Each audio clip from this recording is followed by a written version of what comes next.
वक्रतुंड महाकाय कोटि सूर्य समप्रभ निर्विघ्नं कुरु मे देव सर्वकार्येषु सर्वदा सर्वेऽपि सुखिनः सन्तु सर्वे सन्तु निरामया सर्वे भद्राणि पश्यन्तु मा कश्चित् दुःखभाग् भवेत् ॐ सहनाववतु सहनौ भुनक्तु सह वीर्यं करवावहै तेजस्विनावधीतमस्तु मा विद्विषावहै ॐ शान्ति शान्ति शान्ति. As I mentioned that before, this is a little free translation of the last prayer. May God protect us all.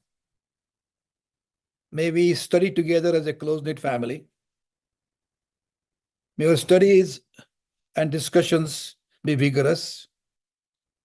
May we keep open mind, avoid misunderstanding, overcome ignorance, and regain knowledge of our identity, and live a happy and contented life. May we love one another, never fight. Peace, peace, peace unto us all, today, tomorrow, and always. Today is September 22nd, and as Arun has kindly informed everyone, we're going to discuss some select verses from Gita. And I'll continue to select verses from Gita and go through the course of the year. The purpose here is to not necessarily rush into finishing certain areas, but make sure that we are able to highlight a few key things that we need to study carefully to enlighten ourselves, enrich ourselves, and most importantly, make ourselves happy. Now, yesterday evening, I had a chance to visit some of my friends. Dinner was great, as usual. And somebody asked me the questions, what books we should be referring to understand the spirituality which has enriched us who follow this faith tradition over the years.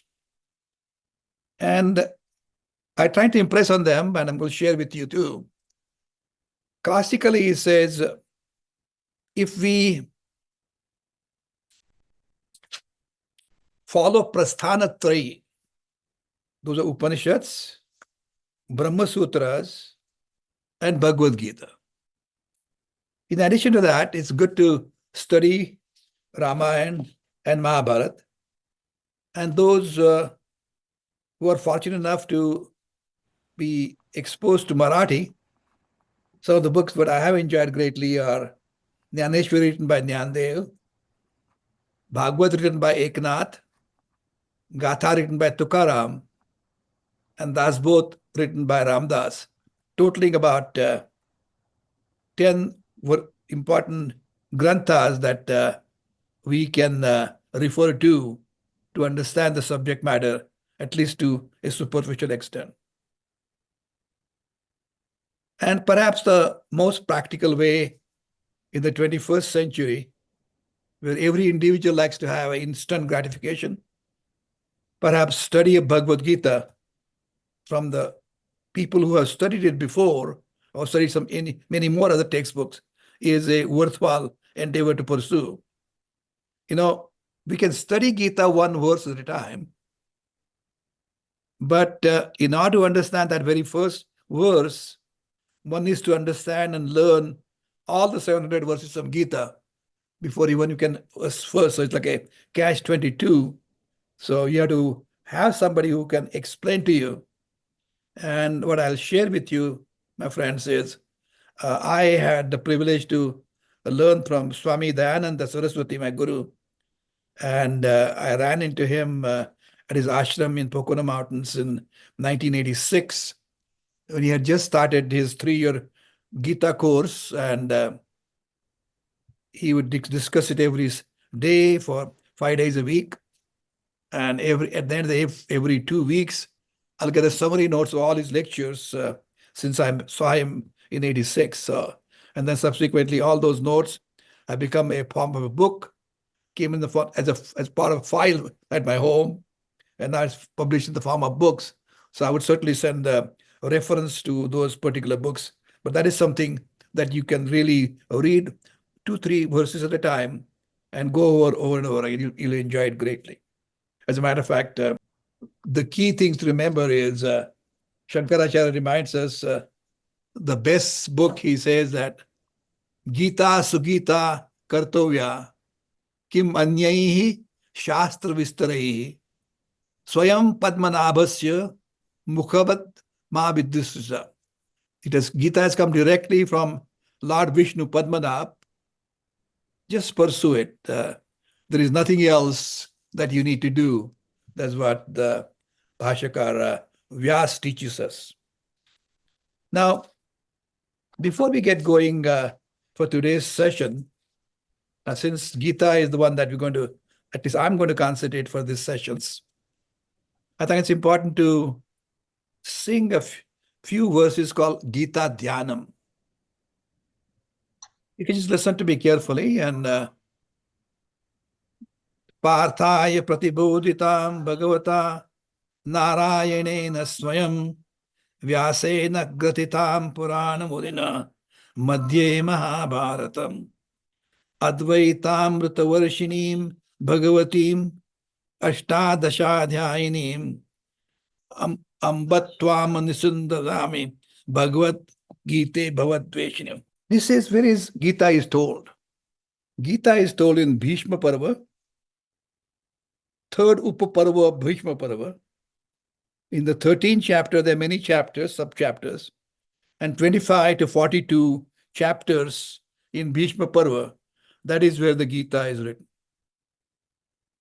And the second verse in Gita Dhanam goes, Namostute Vyasa Vishala Buddhe, Fullara Vindaya Patra Natra, Yena Tvaya Bharata Taila Purna, Prajvalito Jnanamaya Pradipa. So initially, after having talked about Gita, the second verse is basically talking about how brilliant the Vyas is, how he unfolded the wisdom from Mahabharata. And then, after having talked Gita and then Vyas, the third verse, Prapanna Parijataya, Totra Vaitreka Padaye, Jnana Mudraya Krishnaya, Gitamrita Duhe Nama. Talking about Sri Krishna. And he talks about, he shows, Sri Krishna, the teacher, shows Jnana Mudra. What is Jnana Mudra? Now, if you can see my hand there, the thumb represents Paramatma, the index represents Atma, and the 3 fingers represent body, mind, and intellect. So once you gain the knowledge, understand, inculcate, and practice, then this is what the Jnana Mudra is considered, where Kaivalya is only one, Atman and Paramatman are exactly the same. That's the Jnana Mudra. And that's what Sri Krishna has taught us. What is beauty about it is the 4th verse is talking about what is Gita itself? Sarpopanishado Gavo, Dogdha Gopalanandana, Partho Vatsa, Sudhir Bhokta, Dugdham Gitamrutam Mahat. So all, simile, where all cows, each Upanishad is called a cow, and Gopal Nandan, when Shri Krishna is milking all these cows, Vatsa is basically Arjuna, who is the one who stimulates that cow to give the milk. And the one who is creating and collecting it is the Shri Krishna. The beauty about it is that Shri Krishna could have told the answer to Arjuna's question by his kind look at himself when he asked the question. But instead he went on to describe in 700 verses the entire wisdom from Gita. And that's the reason why we are the individuals, human beings, are lucky enough to gain the knowledge that Shri Krishna shared with us. And the only 5th verse I'll sing, Vasudeva Satam Devam, Kansa Chanura Mardanam, Devaki Paramanandam,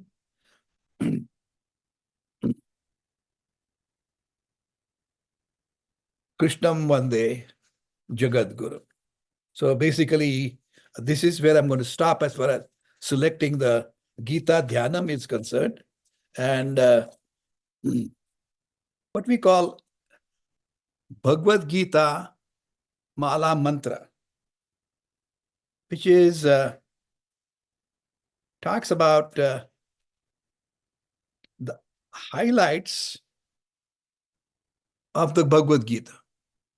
So if you want to poetically describe Bhagavad Gita is literally a celestial necklace created with meaningful verses, each representing a fragrant flower unfurling the eternal truth about Brahman, Brahma Vidya. And also helps us with perfect methodology for each one of us to understand and hopefully assimilate in our personalities. And through these spiritually enlightening verses from Bhagavad Gita runs the unique thread, Sutre Madigunaya, unique thread of divinity. Each verse enlightens us with the words of knowledge and wisdom from Lord Sri Krishna. That is the divine incarnation of Lord Vishnu, prayed to by us when we sing Gita as a mantra. Sri Krishna, Paramatma, Devata. Now, we talk about Krishnam. What does Krishna means? Krish from Krishna is Sattavachak, represents the power of Bhagwan. Krish is the power of Bhagwan. And Na is Anandavachak. Krish is Sattavachak. Na is Anandavachak, meaning that one which that gives us unlimited amount of joy and happiness. So Lord Sri Krishna, the word is carefully chosen, who represents both these divine qualities of Bhagwan's power as well as the love, kindness that results in we getting joy and happiness. And when we talk about mantra, what does mantra means? Mantra is mananat trayate iti mantra. One that protects us is mantra by reciting, understanding, and most importantly, assimilating. That is mantra. Or, as a Sanskrit student, you can also break the samas as manushyanam trayate iti mantra, one that protects all human beings. Now, who is the writer of this mantra? The writer of the mantra is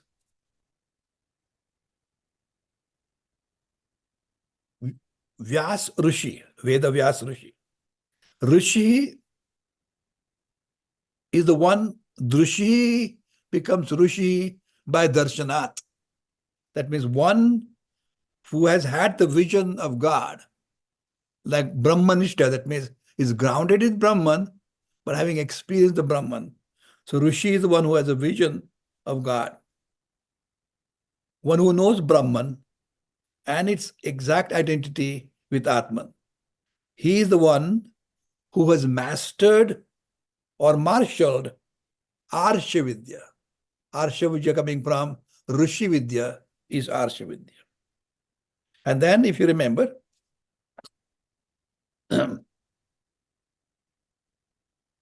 we say Paramatma Devata, then Bhagwan Veda Vyasa Rishi, Anushtup Chanda. Chanda is meter. Chanda is meter, and here is Anushtup Chanda. What does Anushtup means? Anu means by following this, or by listening to it, this meter, the mind becomes stub. Stub means mind becomes quiet or tranquil. Sarva prapascha Shivam Upashamam Shantam. So basically, when you have Anushtup Chanda, when you sing, listen to it, your mind becomes quiet and tranquil. So when you sing it carefully, systematically, your mind settles down.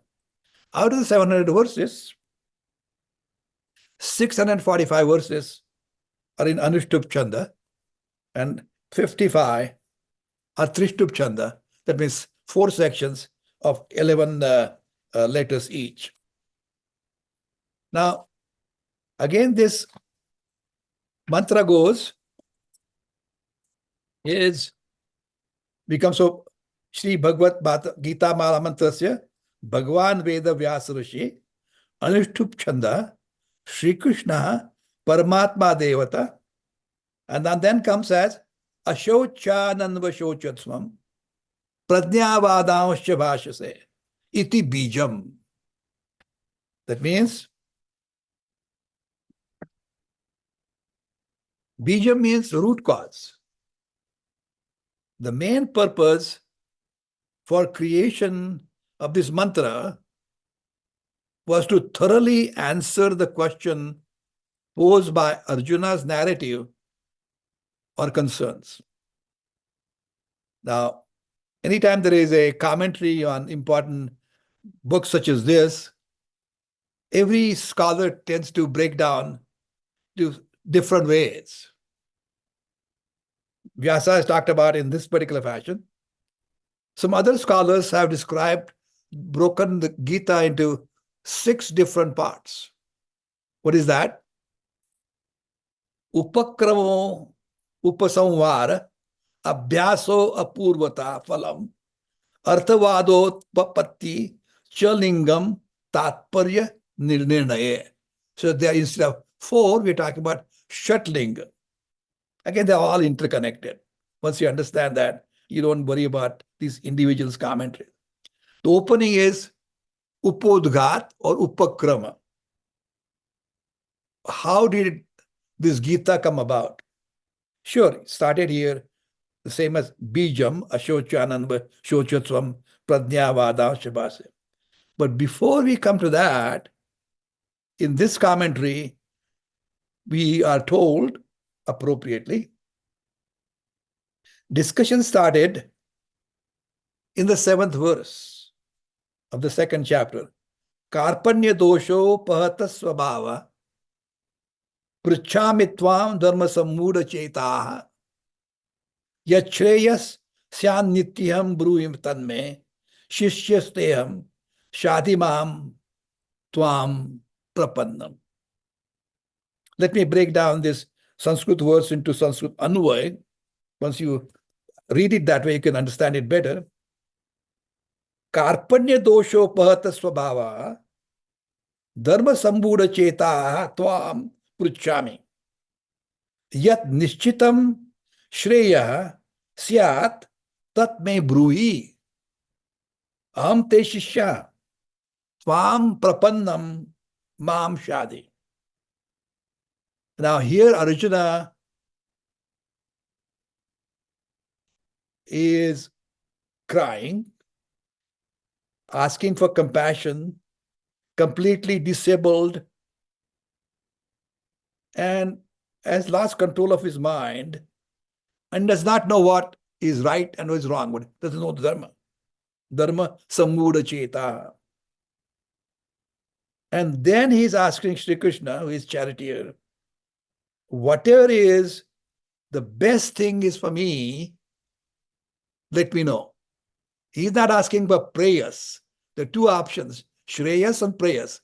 Prayers is something pleasing to you at the very moment. Shreyas is what is good in my long run. Tell me definite what is beneficial to me in the long run. Please tell me. I am your disciple, because only when you go surrendered individual or teacher, then the teacher is able to give it to you. Because if somebody comes with preformed mind, has own biases, does not open up, then unable to learn it completely. So you have to level yourself. I completely surrender. I have nothing in my mind. Please teach me. then that is the best mental condition for a shishya to learn from an enlightened teacher. And that's exactly what he's telling. That is upakram. Mala mantra that I'm discussing does not include the second part, which is called abhyas, which is talking about methodology. And abhyas is basically, we talked about the all various styles of doing karma yoga, bhakti yoga, atma sanyam yoga, jnana yoga, and meditation part of it. So all are methodologies which are described by Sri Krishna. So he is talking about it. Coming back to Bhagavad Gita Mala Mantra, we Bhagavad Mala Mantra, Bhagwan Veda Vyas Rishi, Anushtup Chandaha, Paramatma Devata, Ashochananvashochatsvam, Pradnyabadauscha Bhashase. That is the beach. That means after having surrendered himself to Lord Sri Krishna opens his answering, Ashochananvashochatsvam, Pradnyabadauscha Bhashase, iti bijam, 11th verse of the second chapter. Bijam is the root cause. He's talking about the main purpose for creation of this mantra was to thoroughly answer the question posed by Arjuna's narrative and concerns that we discussed a moment earlier. He says, Tvam anvashocha. You grieve for those who you should not grieve for. Tvam anu ashocha. You should not be grieving upon. And as yet, you speak words of wisdom. Pradnyavadanscha bhashase. You're smart, you speak very sensibly, and you speak right. But remember, the wise people with knowledge do not grieve. Wise people do not grieve. So basically, panditaha na anushochanti. For those gatasu na gatasuscha na anushochanti pandita. Now, what is na anushochanti? For those whose breath has left, gatasuna, and for whom the breath is yet to go out, agatasuna. That means we who are living, agatasuna. Those who have moved on and moved to the different world are gatasun. The wise do not grieve for those who are living or those people who are no longer living.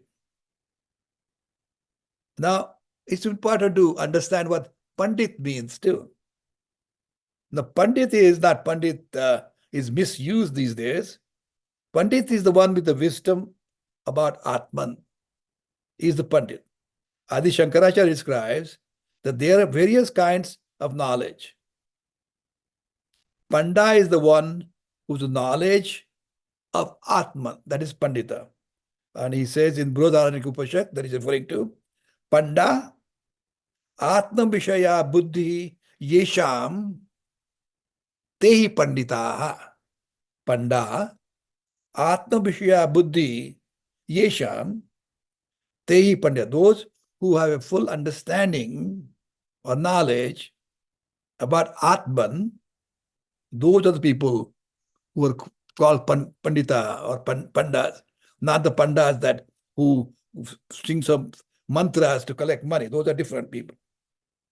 And then Sri Krishna recognizes that Arjuna has a tremendous amount of knowledge, pradnyavan, about several things, including warfare and archery, but he did not possess the knowledge about his true identity or his true nature, Atman. And hence, starting from this statement till the very end of the 18th chapter, 1866, Lord Sri Krishna taught Arjuna who Arjuna in reality was. In that process, he elucidated the knowledge of Brahman, Atman and the entire creation, Brahma Vidya. And he also went on to teach Arjuna the methodology, Yoga Shastra, Abhyas we're talking about, to accomplish as well through the two different lifestyles. And what are the two lifestyles? Samsari and Sannyasi. Dvavida, Divida Nishta, Maya Prokta Nayanaga, Jnana Yogena Sankyanam, Karma Yogena Yoginam. So, talked about sannyasi and sansar. So, again, talking about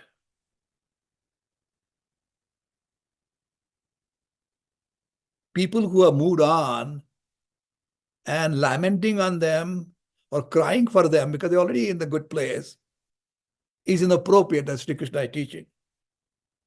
And if you see the Gita Dhyan that we did not sing completely, Mukam Kaloti Vacharam, I do not know how many people know in our group this morning that poet Kalidas, you heard about him, but when he was young, he could not even speak.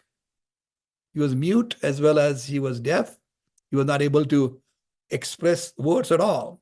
But later on, as you can see, he became a famous Sanskrit poet, as you know. There's a story pertaining to that. He worked in the court of King Bhoja Raja, and we discuss such a serious matter. Unless I break it up with some kind of light story, you'll get mad with me. But it just so happened that King Bhoja entered into Antargruh of his wife without announcing he was coming. And as soon as she saw him coming in, his wife called him Murkha. Buddhu hai, Murkha. And he couldn't understand why she's calling him Murkha. But of course, his being a king, his ego was big, so he was afraid to ask anybody that he doesn't know what Murkha means and why he was being called Murkha. So everybody who came to court that day, he's calling him Murkha. And nobody was reacting to him. But of course, Kalidas was not an ordinary person. When he came to the court and he called him Murkha, he said, Khadan na gacchami, hasan na jalpe, gatam na shocham, krutam na manye, dvabhyam tritiyo na gacchami rajan, kim karenena me murkam vadasi. Kalidas says to Bhoja, why are you calling me a fool? Because khadan na gacchami. That means I don't eat when I'm going or walking or driving, not driving food. Because food is respected as divine. So you have to sit down quietly, appropriately, the prayers, and eat. So eating on the drive is inappropriate. Hasanna jalpe, that means trying to talk while laughing loudly. Of course, you'll choke, that's true. But that's also stupid. Trying to talk while laughing loudly. So why you still call me fool? I didn't do anything that. Grieving about those who have died. That's what Kalidas says. Gatamna shocham. That means who have moved on. To cry about them who have passed on is appropriate because you know exactly what happens. They are in the company of the God in the form of having become one with Paramatman. Or if they have not completed, they'll come back in the pre-form to continue the education again. So khadan na gacchami, hasan na jalpe, gatam na shocham, krutam na manye. Krutam na manye, that means acting without proper consideration of all the facts. Typically what the politicians sometimes do to get the votes. Acting without any careful consideration, krutam na manye. First do and then act. and question why. And the fifth is the one that Bhoja was asking, Dvabhyam tritiyo dagachami rajan. When two people are talking in private, walking as a third person, one is called fool. So this queen in the Antagra was talking with one of her dasis in private, and that's where Bhoja Raja entered. And that's why his wife appropriately called him a fool. But again, in the context Kalidas is referring to, exactly what this verse talk about is we talking about Gatamna Shocham. Unfortunately, for people who moved on to continuously die or cry over that without knowing exactly that they're already enlightened and one with Paramatman is inappropriate. I'm going to stop at this stage because I can continue as far as because I think the second portion continue on Sarva Dharman Parityaja Mamekam Charanam Bhaja Iti Shakti Sarvatvam Sarvapapebhyo Mokshishami Mashacha Iti Kilakam Sri Krishna Prityarthe Jape Vinyoga. I think we'll pick it up at the next session at this particular time. At the same time, I want to stop at this time and make sure that our friends here have a chance to ask any questions pertaining to today's topic or any other topic. I'll stop right here. Thank you. Prasanna? Yeah, I think from what you said today, from the beginning, Gita is nothing more than Jivana Dharma Shastra. Mm-hmm. That's why I look at Gita. And he also said that you cannot understand the first verse of the Gita unless you have understood all the 700 verses. Yeah.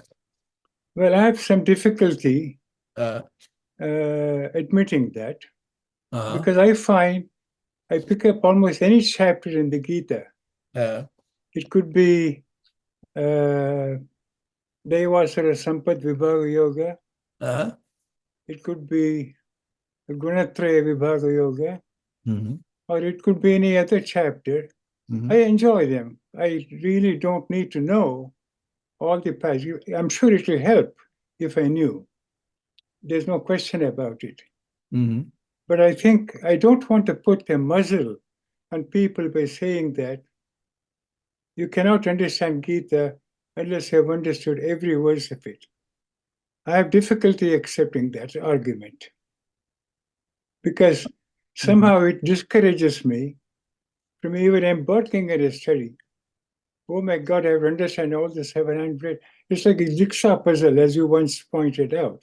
Unless all the pieces are in place, you don't know what the entire landscape looks like.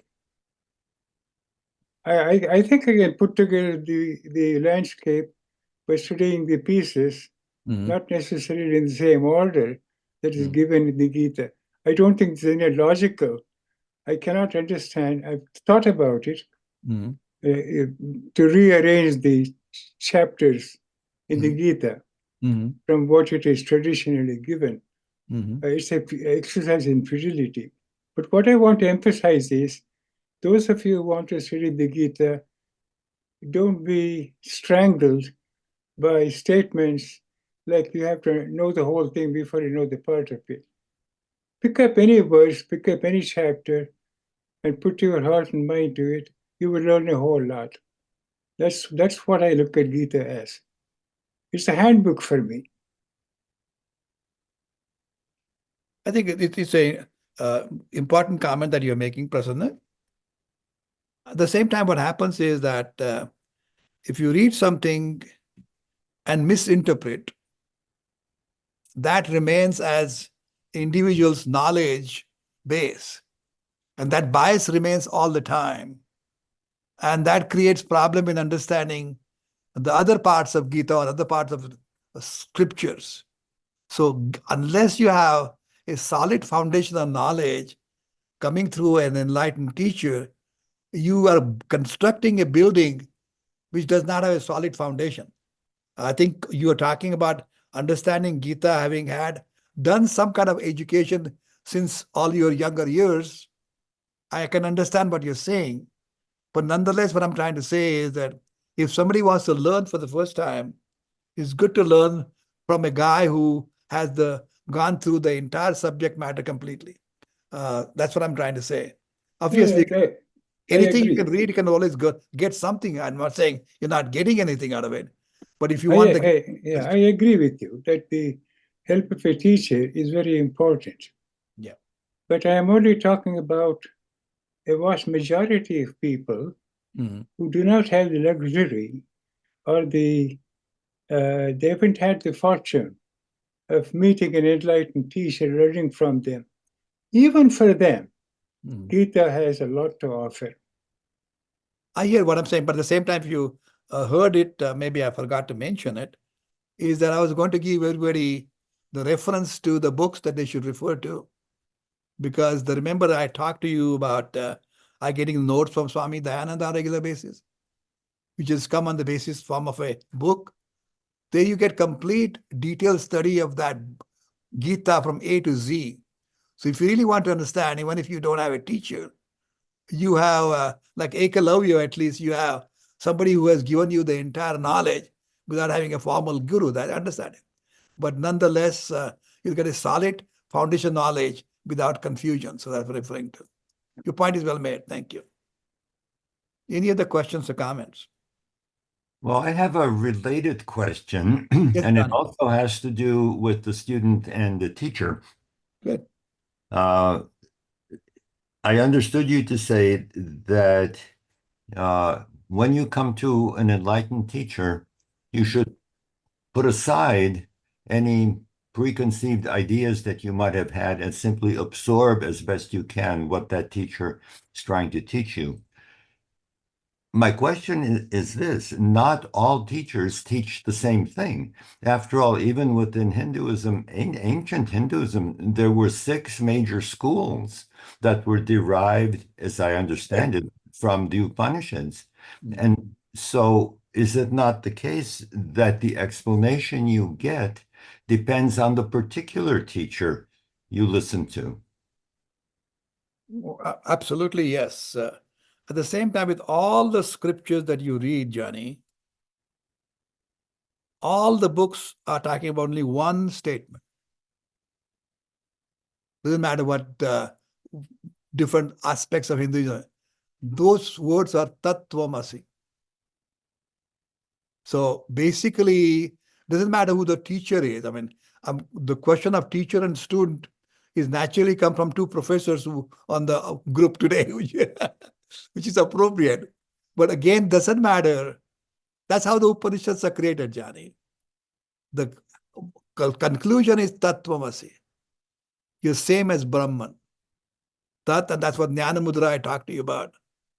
Where, but the teacher style, like teaching style varies.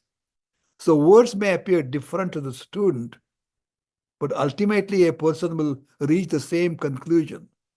So I'm not going to talk about Upavedas and whatnot. That becomes too diffuse and confusing for many people. May not have read all of those. But I'm talking about basic thing which I mentioned to you: Prasthantrayi, Upanishads, and Gita, and the other Brahma Vidya. So these are 3 Prasthantrayi. But all the common answer is you are nothing different than Brahman. So the style might vary, but conclusion is the same. I have a question. You know, all of these things, the 5 that you described, behaviors, have lasted a very long time, like not eating while laughing and, you know, no distractions and staying mute, all of these, and not listening in on other people's private business, etc. They have withstood the, you know, time and space and everything like that. There must be many, many more such conventions that were there at one time that we are still using them as proper forms of behavior. And yeah, I'm not trying to comment as to what is right, what is wrong. was trying to connect his particular comment about the Gatam no Shocham. That's the connection I was connecting. And in that process, it's good to give a lighter story to make it not too boring or serious discussions. Yeah. Okay. So they're not rules of behavior then, really. So those are rules of behavior, but I'm not talking about all the good rules of behavior. Okay, yeah. It's not a Just compendium of small them. sample. Yeah, in that particular discussion between the poet Kalidas and the king Bhoja, connecting about with what we discussed matter this morning was Gatam no Shocham, Nanu Shochanti Pandita. I have a question, Dr. Sane. Yes, go ahead. The question is, you mentioned something about not able to hear, not able to speak. Was that in reference to Kalidas? Yes. So he was born with that kind of deficiency? Exactly. For example, when you have the prayer for Gita Dhyanam, if you see there is a 8th verse, Mukam kaloti vachalam, pangum langhayate girim, yat krupatamam vande, parvananda madhavam. So I read only first 5 verses of Gita Dhyanam. Otherwise, the discussion would have been too long. I didn't talk about the entire thing. The other thing which is important, we'll probably cover it up. Yam Brahma, Varunendra, Rudramartha. That's the last important verse. But in that, Mukam Kaloshu Achalam.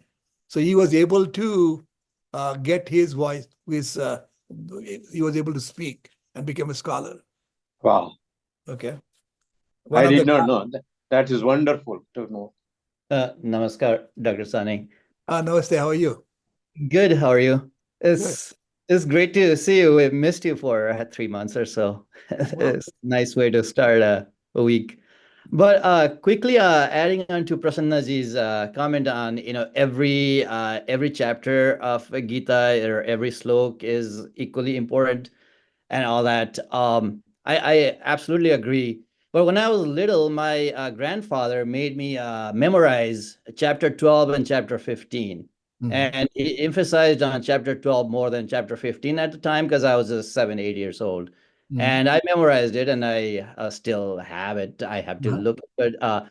And then kind of ties to Arjun asking Krishnaji, what is the best way to reach self-realization or godly? And he said the bhakti yoga is his preference compared to Gyan, but without Gyan, there is, you cannot really realize it. So for me personally, as a little kid, also knowing chapter 12 and chapter 15, now chapter 15 and chapter 12 are both equally my favorite about all the other verses, but chapter 6 is also favorite, and chapter 2. So I don't know, I don't want to put you on the spot, but if you have to say to my son who is not interested in reading and say, okay, just spend 15 minutes and read only this chapter, which one would you tell kids who are teenagers, for example? Well, it's like asking the mother as to who's the child who's most favorite. So to tell which particular chapter is better, that is, you should really like more. But I think when you're trying to teach children, you have to make sure that you give them as small a homework as possible. You can't expect 72 verses of 2nd chapter or 76 verses of 18th chapter for him to remember. So both your father's selection of 12 and 15 were correct. Typically, 15th verses, 15th chapter is sung when you're eating food, and 12th chapter is usually sung when doing prayers. As a matter of fact, you'll come in the next session. Ultimately, the answer is for human beings is Bhakti Yoga. Okay, there's what Sauti, the 3rd writer of Gita, added to the Gita original discussions. So that is the 12th chapter. So your father was absolutely right. Again, if you follow prayerful attitude of yours and understand the important adjectives, attributes, or values taught in the last half, Adveshta sarva bhutanam maitra karuna evacha nirmamo nirahankara samadukka sukha kshami. If you understand all those important virtues described by Arjuna, Sri Krishna to Arjuna in the 12th chapter, that's a solid foundation. So to me, ultimate thing is bhakti yoga. With all said and done, all the things, the other subjects which are good, theoretically good, but they're relatively dry, unless you have that dry personality, which is nothing wrong with it. But it's easier for an average human being like me to find bhakti yoga the most effective way of reaching the ultimate goal. Because it doesn't matter how you take the other methodology, it tends to get away from you because of the sharpness of the borders. Bhakti yoga is much more soft, cuddly, sweet, loving, caring, teaching. So that's why I like bhakti yoga. So from that point of view, if you have an option and if your son ever listens to you, hold on, dream on. But the 12th chapter will be the good one. Your father was right. Thank you. No, Yeah, Dr. Sane, I was wondering about Karma Yoga, which is the right chapter? which is fine. But remember, karma yoga has to be combined with karma sannyas, karma phala sannyasa yoga. You understand what I mean? Yes. Sansari and we are not sannyasis. Samsaris are important because they're the most important part of the society. Why? Because not only they let the children grow up under the hoop in the house, but take care of the old people like me, sannyasis all around, and contribute to the society. So samsari is a very important aspect of the civilization to maintain the orderliness in this world. But karma yoga is important because you picked up the karma yoga. But karma yoga is Sri Krishna, as you remember, Arun. Karma yoga has to be understood with karma sannyas yoga. That means recognizing that you are not really doing the doer. But also you got to remember karma phala sannyasa. That means you are taking credit for all the good activities that you do. So when they're combining this, that is karma yoga. So which is chapter? This chapter number 3, 4, 5. 3, 4, 5. 6 is basically dhyana yoga, Okay. meditation. Okay. Every chapter has some beauty of it. So I like which child is better than yours,